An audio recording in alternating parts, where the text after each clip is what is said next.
Alright, are we streaming? Okay, good morning. Thank you guys so much for tuning in today's video. Today is December 24th, 2024, Christmas Eve. So, Merry Christmas Eve to anybody that does celebrate Christmas. To start today's live stream, I do want to take a look at the economic calendar. So on Tuesday of this week, we do not have any red folder news. All we have is Richmond Manufacturing Index, which I am not completely too sure what those numbers even do for us, but yeah, there is that. Let's get into the live charts. So our daily objective coming into today, I wanted to see us take out previous day high, right? So based on this daily candle right here, so let's backtrack a little bit here. So based on how we closed here on this daily candle, what can we anticipate based on this daily candle, right? Based on how we closed there on that daily candle, I can anticipate for us to take out this daily high, which is, I'm gonna make this green. Alright, so based on how we close on that daily candle, I can anticipate for us to take out that green line. After we take out that green line, why else should we be continuing higher? To target, what day is this? Friday's high of day from last week.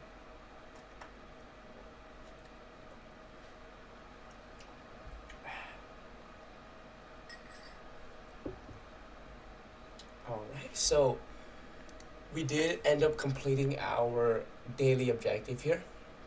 So both the daily time frame, both the daily time frame and the 2-day time frame's objective has been complete. Let's take a look at what the 2-day time frame suggested us, right? So the 2-day time frame suggested us that we were going to most likely rebalance this inefficiency, this 2-day fair value gap, because we closed above this green line. This green line is the second fair value gap's candle's low, right?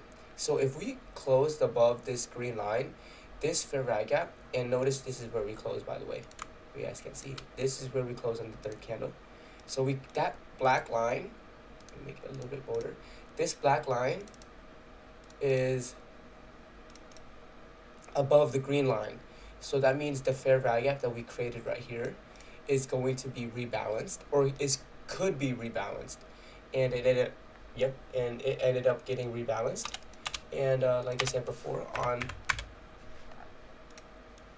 the daily time frame, yesterday's price action, the way we closed on the daily candle yesterday, suggested us that we were most likely going to take out previous day high. So now coming into the actual live charts here, I would now, trade with the idea based on the 4-hour and the 8-hour time frame, which is about to close in 40 seconds. 4-hour, 8-hour candle. Both of those time frames here are suggesting that we are most likely going to take out that 4-hour candle and the 8-hour candle's high, and I'll denote that as the blue line. So that blue line is going to be my draw of liquidity coming into this morning. To be honest, there probably isn't going to be an entry. Yeah, there's probably not going to be an entry pattern here to target the hourly and 4-hour high and 8-hour high too. But yeah, that is my bias coming into today. Or my bias was previous day high. My morning objective is 4-hour and 8-hour high, which did just get completed. So now I do want to watch if we are going to continue higher, right? How high can we continue?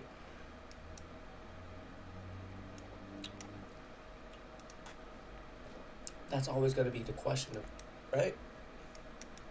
So let's see, from this swing low to this swing high here, do we have any things that align? Okay. Here. Oh, So I'm just trying to set up some standard deviation projections here to here. Oops. Not much. There's not much alignment here.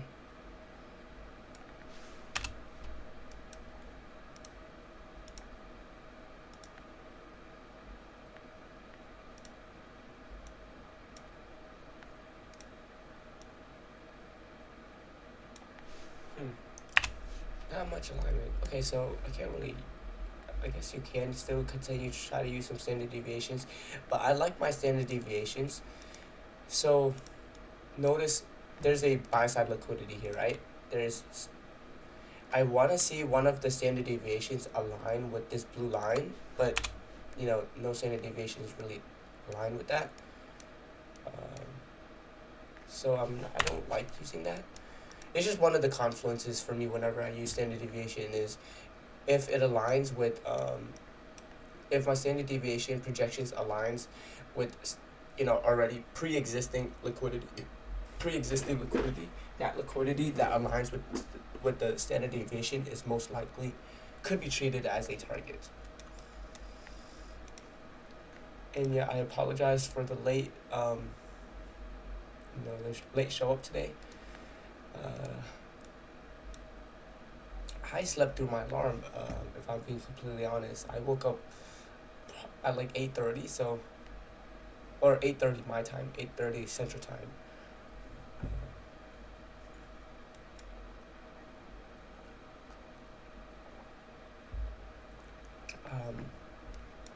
Yeah, coming into this next 4-hour candle, what I can anticipate, right,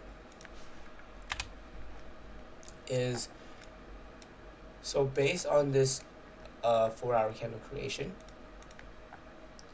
we're suggesting, okay, we should expand higher here with this next 4-hour candle. However, if we are to see bearish price action, my first my first target here would be maybe some sort of immediate rebalance in a 4-hour time frame if we get bearish price action. Same thing on here on this 8-hour candle too. So within this next 8 hours, will this next 8-hour candle create a open, low, high, close? So will we expand in this next 8-hour candle, or will we create the open, do some sort of consolidation, and then have some sort of immediate rebalance on the 8-hour time frame? Those are just some possibilities. But if we are to continue higher, we should create a 4-hour fair value gap and an 8-hour fair value gap, right? So there should be some sort of a creation of a 8-hour fair value gap, or sorry, 4-hour fair value gap. But yeah, my morning objective for me as of right now has been completed. If I were to go on to the lower time frames, I could, see for, I can, probably look for some sort of objectives here or whatever. But I'm just gonna stick to the higher time frames here. I don't want to go anything below the 1 hour, at least right now. But yeah, my daily objective has been completed. Daily high got took, we rebalanced, we're trading within that 2-day fair value gap. My morning objective, the 4-hour high, 8-hour high, has been taken already. So now, I'm kind of in a limbo. I would either sit on my hands and just continue to watch price action on the higher time frames, or I could zoom into maybe the hourly time frame, or the 30-minute, or the 15-minute, or the 30-minute for some sort of objective for a trade, right? But with the way we're looking today, no news, it's the week of Christmas, we have a bank holiday tomorrow, so not really anticipating much. But yeah, I mean, very, very much in a limbo state as of right now. For me at least. I do want to take a look at some of the positives and negatives here. for next week. Oh yeah, and this isn't really trade related, but I would suggest you guys do some sort of vision board for the year of 2025, just so you guys can have somewhat a visual representation of what your goals and values are. So like some of mine are, I love the outdoors. Like I love that sense of that we're part of something bigger, and this picture right here just represents, like, it just really encapsulates like how free he is literally boundless. He can do anything.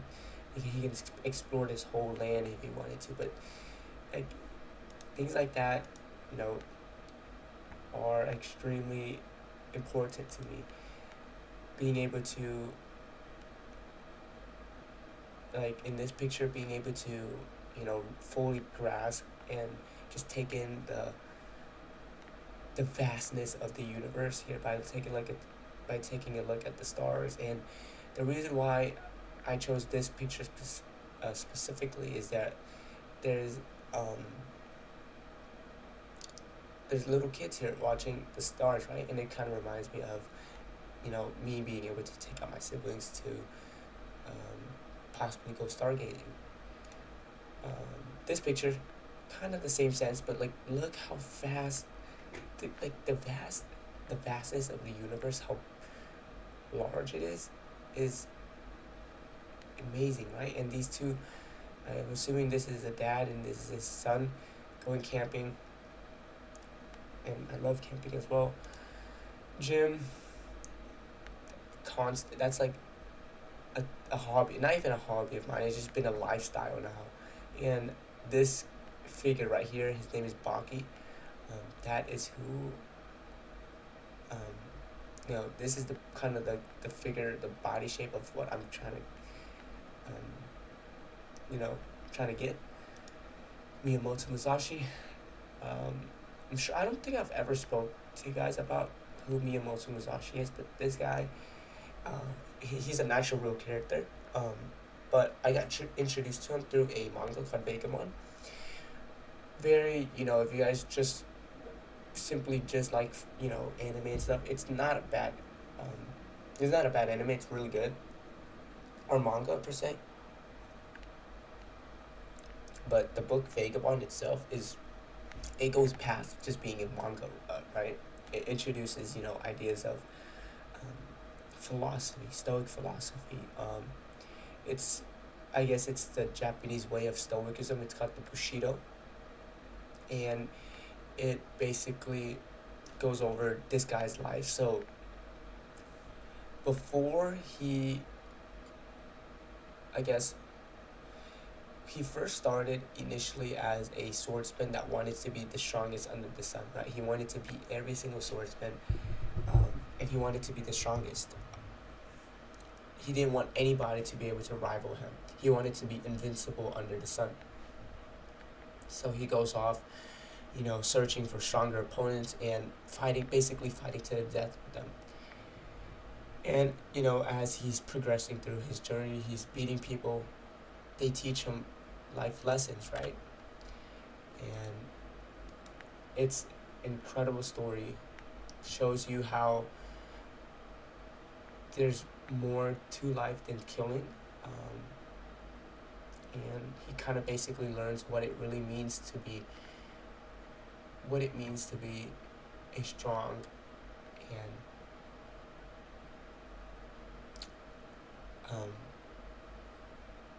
a strong person per se. But yeah, give it a read. Very, very, very good read. But yeah, I can't speak more. This is literally he is him. He is him. Got pictures of some city, some buildings. Just like I did, like I said before with these star pictures and stuff, you're part of something bigger, Like this is just the robust, the liveliness of the city, like just that. feeling that you get from taking a look at this picture. There's just so much going on, and you're part of something bigger, something that, like, you know, I really treasure. Wall Street, want to become an investment banker. I will become an investment banker. This is just like one of the goals of mine. So here, Porsche 911 GT RS. You know, not much to say. It's the car I will have. Confident that I will be able to. I will be in that passenger, or not the passenger, the driver's seat there, and just, you know, freaking whipping it. Marcus Aurelius, Stoicism. Extremely good read. Not read, but very, very mindful human. He was an emperor, so, but he had he had extremely well thought ideas, and his approach towards life was, you know, was ahead of its time per se. He wasn't just simply focused on fighting, and killing. He was more to that, and he had a journal, and his journal ended up being turned into a book called Meditations, and I suggest you guys read that. Probably my favorite book of the Stoics in the Greek era, I guess. Reading, extremely, it's a value of mine now. It started off as a hobby, now it's a lifestyle, just like the gym. I can't live life without religion, right? I can't live life without God. Just one of the, you know, a big value of mine. Programming. I picked it up about maybe a month ago. Something that I do want to really, you know, continue to learn how to program, because I feel like this is, you cannot, there's no top to it, you know. You can continue to learn how to do things like the programming languages and stuff like that. They're always growing. AI's growing, and it's just going to be a good skill to have in general. So picked it up, really want to continue to it, to go towards it. Forge is the community that I do have. I do want to create a this is something that I do want to create. It's a community where you forge your own path. That's where it kind of got its name. The hammer, the anvil, forge materials, and family. Just a good depiction of, you know, some of my values. Not only is there a family here, but they're, you know, they're connected, and just enjoying life together. Like here, enjoying the sunset.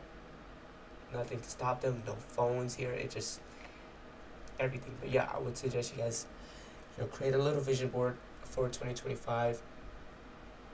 Write down what you guys, you know, write down some of the goals that you may have. Write down the values specific. So start off with values first. Like, what do you guys value? Do you guys value freedom? Do you guys value happiness? Do you guys value family?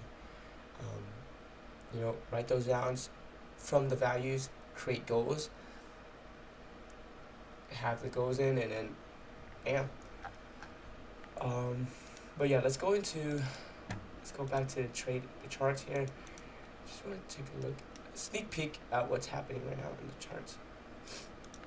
Okay, so not much. Yeah, but based on yesterday, or I guess based on last week, I guess, we have some positives and negatives that I do want to go over with you guys. And if you guys have been a part of some of my live streams, you guys will see that it is a daily routine, a habit of mine, where I always like to take a look and just review some of the things that I could do better, and some of the things that, you know, I'm constantly doing, and I'm just, it's kind of like a pat in the back, like, hey, good job. So from last week, right, I was able to identify a higher time frame objective, and with the higher time frame objective, I always need some sort of entry pattern. Like I need a reason why should I enter this trade. And last week, every single one of those trades I took, they had a higher time frame objective and they had fair value gaps. Fair value gap is my entry pattern, and if there isn't a fair value gap on the lower time frames, then I'm just not going to take it. But you know, last week, consistent models, I'm able to stay true to my strategy and rules. And yeah, and high time frame objectives, I do want to go over this real quick because you're probably wondering, like, what is a higher time frame objective? A higher time frame objective is essentially why prices moves in the first place, right? So prices moves here to take liquidity, so expand towards existing liquidity. Second, to generate liquidity. So generating liquidity is consolidation, something that you don't want to be a part of, but it's still something that prices does.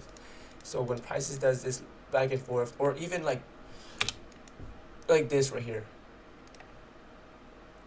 this you can see as, you can view this as prices rebalancing and inefficiency, but we're also, as we're rebalancing the inefficiency, we leave behind this low, right? That's generating liquidity. Expanding towards liquidity is something like this here.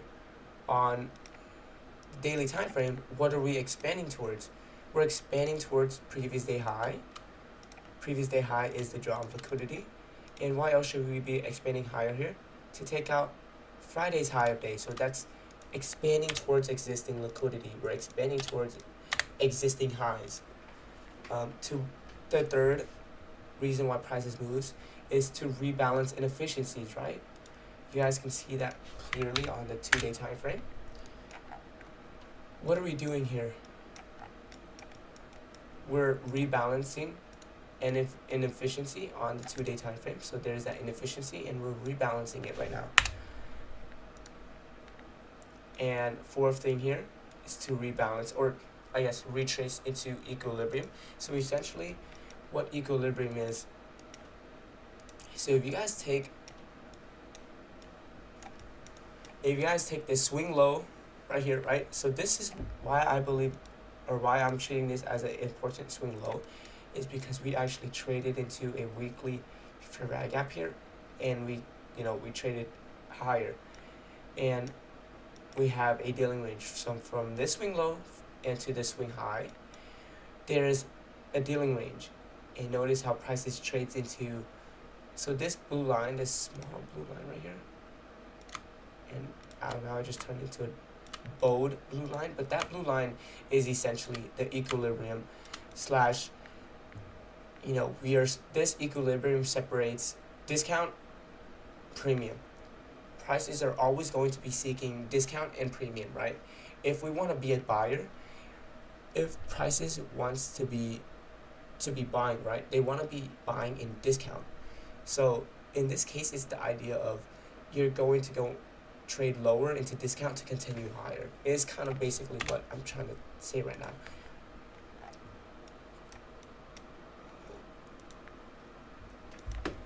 So those are the higher time frame objectives. Now going back to positives, negatives, right? So like I said, every single trade I took last week, they all had a higher time frame objective and some sort of entry pattern.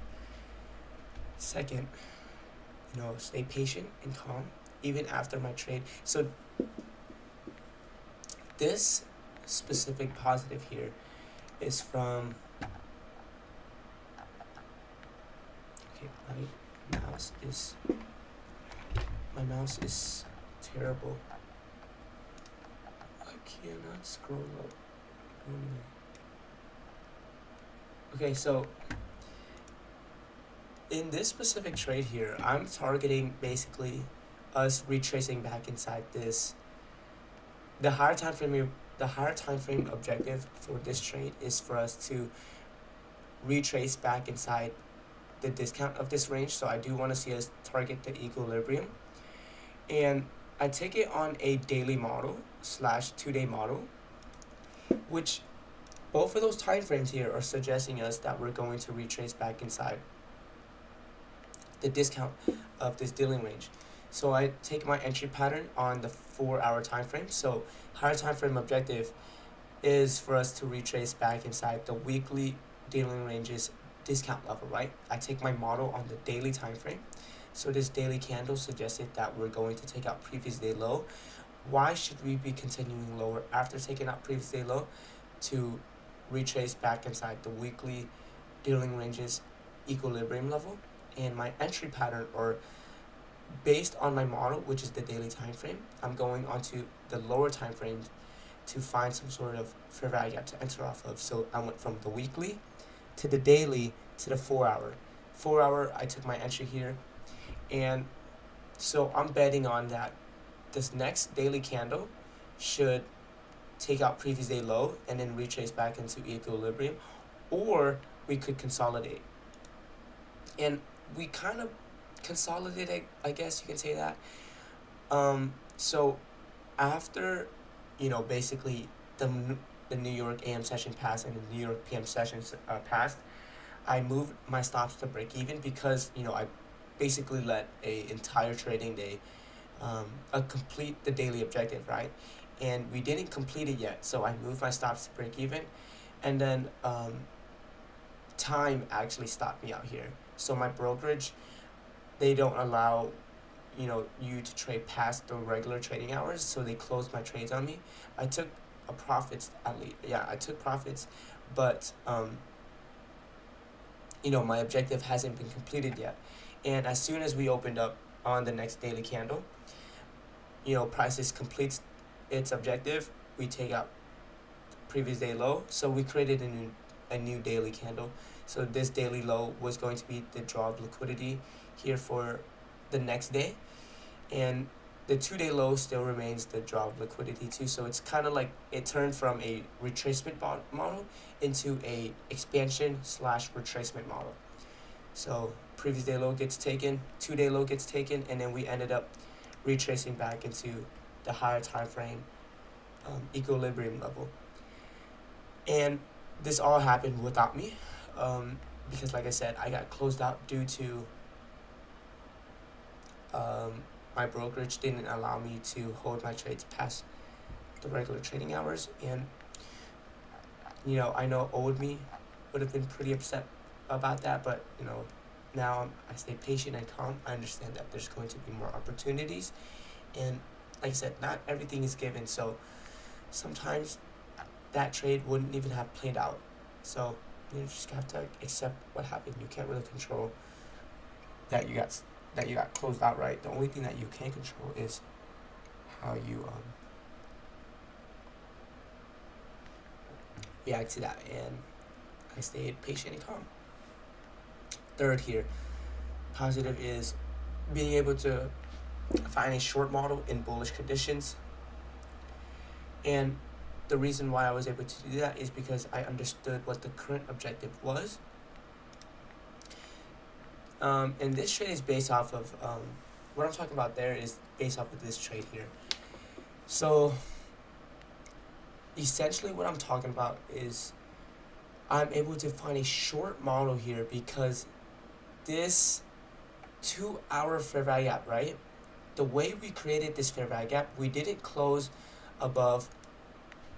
So that blue line is the second fair value gap's candle's high, right? And notice how we didn't close above that high.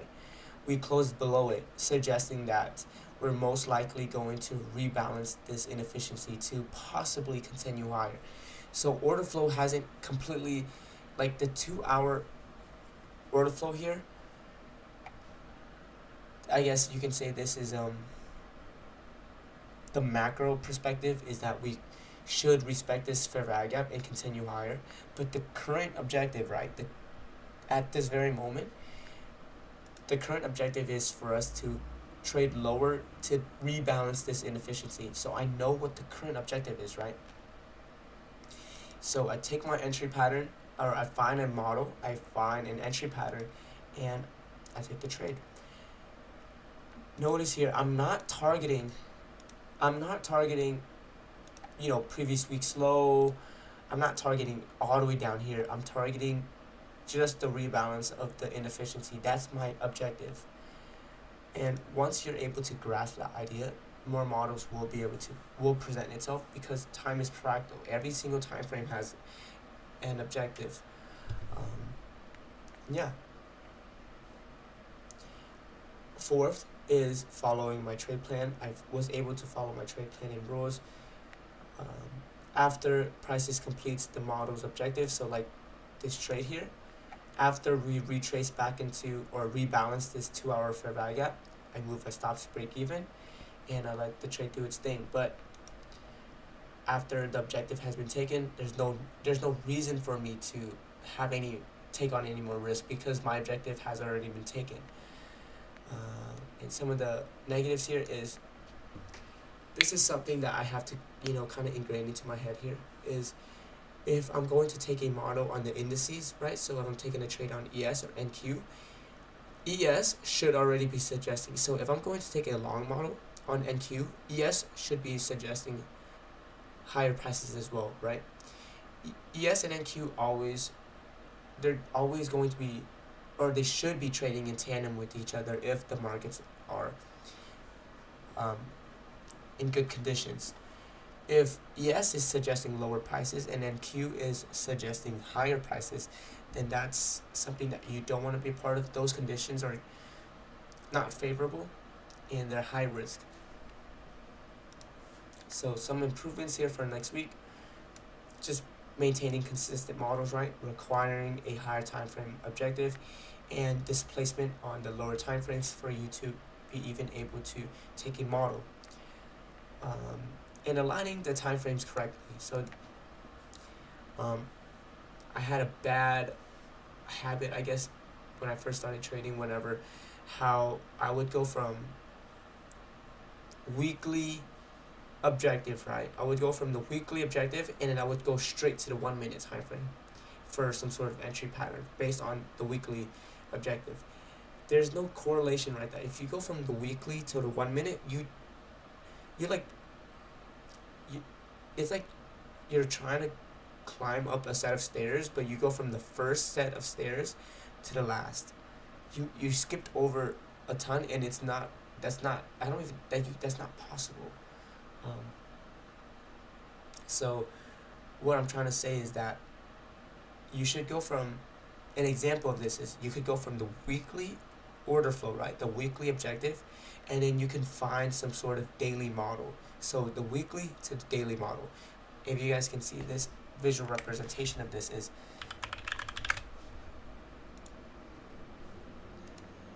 weekly.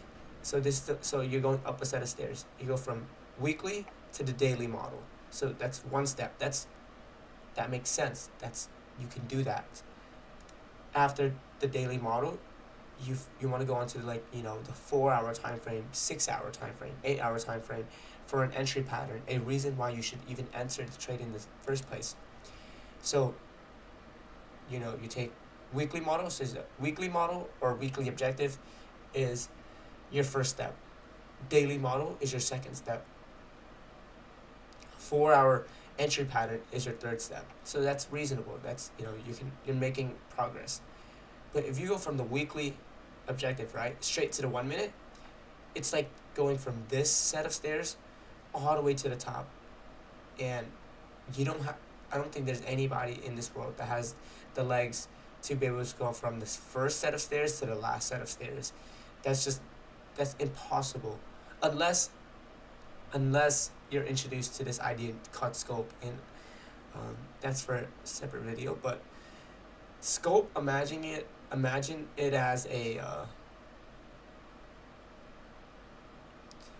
scope basically just allows you to zoom in, and if it's possible, it will allow you some sort of mechanism for you to go from maybe the first set of stairs to go to like the fourth set of stairs, all in one leap. So it's basically like a jump, but the scope isn't going to allow you, from like first to last. It's kind of not reasonable. Third improvement here. So this goes back to the idea that the indices should be trading in tandem with one another. If NQ is suggesting higher prices and I take a model on NQ, but ES is suggesting lower prices, I'm going to cancel that model. And because the idea is the indices should be trading in tandem with one another. And last but not least, wait patiently, allow the markets to continue. You don't dictate what the markets, how the markets are going to move, if it's going to go up or if it's going to go down. However, the strategy that you created for yourself allows you to take advantage of the markets and for you to turn that movement into an opportunity. And with that, that's going to wrap it up for my daily objective, or I guess, my daily checklist. What I do want to go take a look at is the daily stoicism quote for today. Daily motivational quote.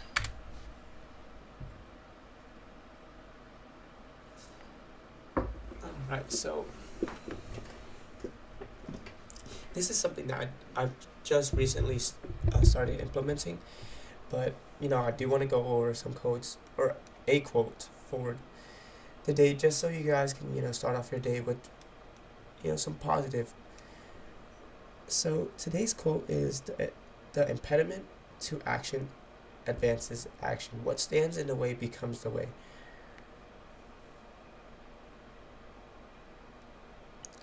The impediment to action, so obstacles or an inevitable. Okay, how do I pronounce this word correctly? I've always had trouble pronouncing this. Inevitable. Inevitable. That was kind of loud. Inevitable. Obstacles are inevitable part of the life. So there's something that are always going to be there. You can't control the obstacles that may present itself, right? But challenges, so it says advances action. So these obstacles are challenges that force you to grow, right? They're going to force you to adapt. And these transforms, so what stands in the way becomes the way. So the challenge or the obstacle, you can view it as an opportunity to grow, right? They're going to give you some sort of, okay, hey, I just stepped in your way. How are you going to get past me, right? So view it as an opportunity, a learning experience, rather than it being a setback. Alright, so this stoic insight encourages you to view setbacks not as barriers but as stepping stones towards your goals. Embrace challenges, they shape your path forward.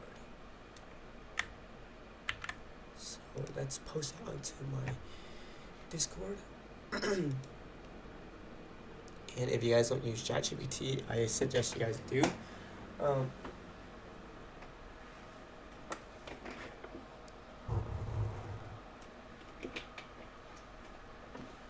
Not only does it help you with your homework, but if you're able to take advantage of ChatGPT in the ways I'm doing it here, or I like using ChatGPT just to give me like quick little, it's kind of like, it gives me ideas, but it also gives me help with my programming, and like you can ask it anything.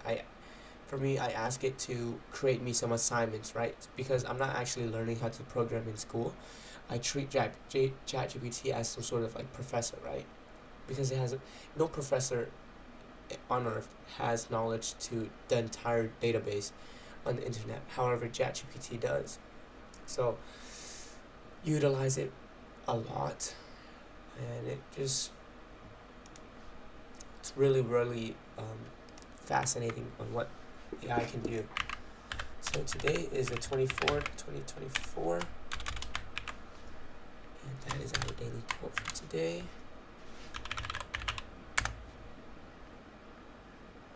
And yesterday's, let me try to,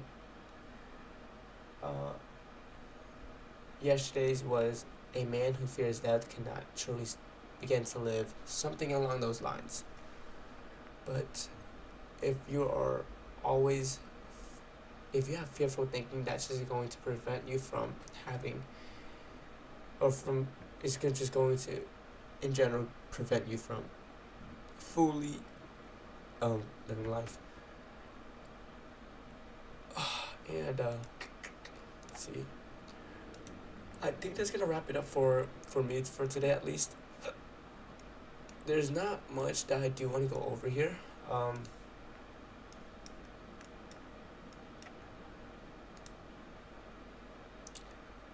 Let's see, is it displacement? Displacement. But yeah, let's see, we moved 210 points here today. That's just like a normal day now. I remember like maybe a year ago, 200 points would be like a lot of a big move. But now it's like just became normal, which is kind of fascinating. But yeah, let me see if there's anybody that's on the chat, just so I can make sure that I didn't skip over anybody's questions or anything like that.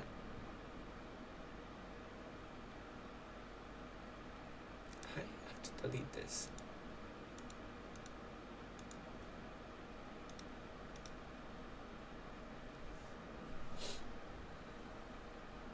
Okay, so let's go here. Anybody on the chat?